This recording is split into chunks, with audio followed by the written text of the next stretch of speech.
Hi guys, ನಮಸ್ತೆ. Welcome back to my channel. ನಾನಿವತ್ತು ರವೆ ಮತ್ತು ಖರ್ಜೂರದಿಂದ ನಾನು ಒಂದು ಹೊಸದಾದ ಒಂದು ರೆಸಿಪಿನ ನಾನು ಮಾಡ್ತಾಯಿದ್ದೀನಿ. 6 ತಿಂಗಳ ಮಗುವಿಂದ 3 ವರ್ಷದ ಮಕ್ಕಳಿವರೆಗೂ ಕೂಡ ಇದನ್ನು ಕೊಡ್ಬೋದು. ಮೊದಲಿಗೆ ನಾನಿಲ್ಲಿ ಸಾಫ್ಟಾಗಿರೋ ಅಂಥ 2 ಖರ್ಜೂರನ ಬೀಜ ತೆಗೆದು ಸಣ್ಣ ಸಣ್ಣದಾಗಿ ಪೀಸ್ ಮಾಡಿ ನಾನು ಮಾಡೋದೊಂದು 5 ನಿಮಿಷ ಅಂತ ಇದನ್ನು ಈ ಥರ ನೆನೆಸಿ ಇಟ್ಕೊಳ್ತಾ ಇದ್ದೀನಿ. 3 ಸ್ಪೂನಷ್ಟು ಅಥವಾ 2 ಸ್ಪೂನಷ್ಟು ನಿಮಗೆ ಕ್ವಾಂಟಿಟಿ ಎಷ್ಟು ಬೇಕೋ ಅಷ್ಟು ನಾನಿಲ್ಲಿ 1 ಸ್ಪೂನ್ ಮಾತ್ರ ರವೆ ತೊಗೊಂಡು ಇದನ್ನು ಅದೊಂದು ಸ್ವಲ್ಪ ಮಾತ್ರ ತುಪ್ಪ ಹಾಕಿ ಇದನ್ನು ಮೊದಲು ನಾನು ಹುರಿದಿಟ್ಕೊತಾ ಇದ್ದೀನಿ. ರವೆನಲ್ಲಿ ಪ್ರೋಟೀನು, ಕ್ಯಾಲ್ಶಿಯಮ್ಮು, ಮೆಗ್ನೀಷಿಯಮ್ಮು ಮತ್ತು ಐರನ್ನು, ವೈಟಮಿನ್ B6 ಇದೆಲ್ಲ ಇರೋದ್ರಿಂದ ಆರೋಗ್ಯಕ್ಕೆ ತುಂಬ ಒಳ್ಳೆಯದು. ಹಾಗಾಗಿ ಅವಾಗವಾಗ ನಾವು ಮಕ್ಕಳಿಗೆ ಫುಡ್ ಪ್ರಿಪೇರ್ ಮಾಡಬೇಕಾದ್ರೆ ರವೆನೂ ಕೂಡ ಅದರಲ್ಲಿ ಆ್ಯಡ್ ಮಾಡ್ಕೊಬೇಕಾಗತ್ತೆ. ಖರ್ಜೂರನೂ ಅಷ್ಟೇ, ಅದು ಕೂಡ ಹೆಲ್ತ್ಗೆ ತುಂಬ ಒಳ್ಳೆಯದು. ತುಂಬ ಹೆಲ್ತ್ ಬೆನಿಫಿಟ್ಸ್ ಇದೆ. ಪ್ರತಿ ದಿವಸ ಒಂದೊಂದು ಖರ್ಜೂರ ತಿನ್ನೋದ್ರಿಂದ ಆರೋಗ್ಯಕ್ಕೂ ಕೂಡ ತುಂಬಾ ಒಳ್ಳೆಯದು. ಇವಾಗ ಇದು ಈ ಥರ ರೋಸ್ಟ್ ಆಗಿದೆ. ಕಲರ್ ನೋಡಿದರೆ ನಿಮಗೆ ಗೊತ್ತಾಗುತ್ತೆ. ಈ ಥರ ಕಲರ್ ಸ್ವಲ್ಪ ಚೇಂಜ್ ಆದ ನಂತರ ನಾನು ಇದನ್ನು ಆಫ್ ಮಾಡ್ಕೊತೀನಿ. ನೆಕ್ಸ್ಟ್ ನಾನು ಇದಕ್ಕೆ ನಿಮಗೆ ಕ್ವಾಂಟಿಟಿ ನೋಡಿಕೊಂಡು ನೀವು ನೀರು ಹಾಕ್ಕೊಳ್ಳಿ. ಸ್ವಲ್ಪ ನೀರು ಹಾಕಿದ್ರೆ ಇದು ತುಂಬ ಗಟ್ಟಿ ಆಗಿಬಿಡುತ್ತೆ. ಹಾಗಾಗಿ ನೀರು ಸ್ವಲ್ಪ ಜಾಸ್ತಿನೇ ಹಾಕ್ಕೊಬೇಕಾಗತ್ತೆ.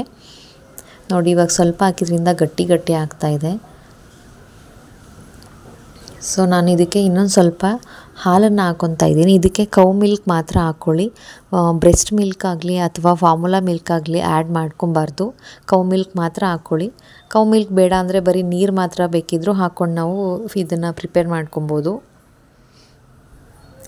ಕನ್ಸಿಸ್ಟೆನ್ಸಿ ನೋಡಿಕೊಂಡು ನಾನು ಮತ್ತೆ ಇದಕ್ಕೆ ನೀರು ಹಾಕ್ಕೊತಾ ಇದ್ದೀನಿ.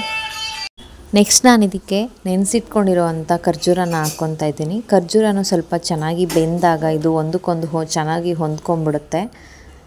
ಇದನ್ನು ಚೆನ್ನಾಗಿ ಬೇಯಿಸ್ಕೊಬೇಕು. ರವೆ ಕೂಡ ಚೆನ್ನಾಗಿ ಬೇಯಬೇಕಲ್ವ, ಇಲ್ಲಾಂದರೆ ಹಸಿ ವಾಸನೆ ಬರುತ್ತೆ. ಹಾಗಾಗಿ ಇದನ್ನು ನಾವು 6 ತಿಂಗಳ ಮಕ್ಕಳಿಗೂ ಕೂಡ, ಅಂದರೆ 6 ತಿಂಗಳು ಕಂಪ್ಲೀಟ್ ಆಗಿರೋ ಅಂಥ ಮಕ್ಕಳಿಗೂ ಕೂಡ ನಾವು ಈ ಫುಡ್ಡನ್ನು ಮಾಡಿಕೊಡ್ಬೋದು. ನೋಡಿ, ಇವಾಗ ಇದು ಚೆನ್ನಾಗಿ ಬೆಂದಿದೆ. ನೋಡಿದ್ರೆ ನಿಮಗೆ ಗೊತ್ತಾಗುತ್ತೆ, ಒಂದು ಐಡಿಯಾ ಬರುತ್ತೆ. ಯಾವಾಗಲೂ ಮಕ್ಕಳಿಗೆ ಒಂದೇ ಥರ ಫುಡ್ ಕೊಡೋ ಬದಲು ಈ ಥರ ಸ್ವಲ್ಪ ಚೇಂಜ್ ಮಾಡಿ ಕೊಡ್ತಾಯಿದ್ರೆ ಮಕ್ಕಳಿಗೂ ಕೂಡ ಇಷ್ಟ ಆಗುತ್ತೆ. ಬೇಕಿದ್ರೆ ನಾವು ಇದಕ್ಕೆ ಸ್ವಲ್ಪ ಬೆಲ್ಲನ ಆ್ಯಡ್ ಮಾಡ್ಕೊಬೋದು. ಬಟ್ ನಾನಿಲ್ಲಿ ಏನೂ ಬೆಲ್ಲ ಯಾವುದು ಆ್ಯಡ್ ಮಾಡ್ಕೊತಾ ಇಲ್ಲ. ಯಾಕಂದರೆ ಖರ್ಜೂರದಲ್ಲೇ ಸ್ವಲ್ಪ ಸ್ವೀಟ್ನೆಸ್ ಇರೋದ್ರಿಂದ ಬೆಲ್ಲ ಸಕ್ಕರೆದ ಅವಶ್ಯಕತೆ ಇರಲ್ಲ ಅಂದ್ಕೊತೀನಿ. ಸೊ ವಿಡಿಯೋ ಇಷ್ಟ ಆದರೆ ಲೈಕ್ ಮಾಡಿ.